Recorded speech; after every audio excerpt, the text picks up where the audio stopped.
પતિવતા ધર્મ પાળતા હોય ને તે એક ભાઈ ફેક્ટરી જ ઘરે આવ્યા થાય ક્યાં ભાઈ ક્યાં ત્યાં આવીને ખુરશીમાં બેઠા એટલે એને બે ઘરવાળી પ્રેમથી પાણીનો ઠંડો ગ્લાસ લાવ્યા ભાઈએ પાણી પીધું એક બાજુ ગ્લાસ મૂક્યો અને એક લાફો માર્યો ને તે ખુરશી હેઠા પડી ગયા એટલે પછી પાછું એકદમ બાવડું પકડીને ખુરશીમાં બેહાર્યા તે એનો ઘરવાળો કે કંઈ ખબર ન પડી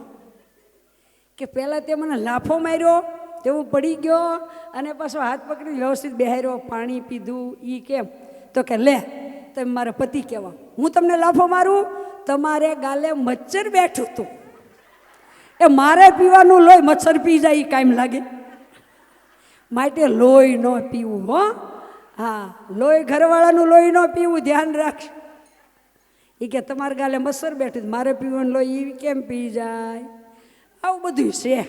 અને આ તો બધી તમારી વાતું તમને ખબર હોય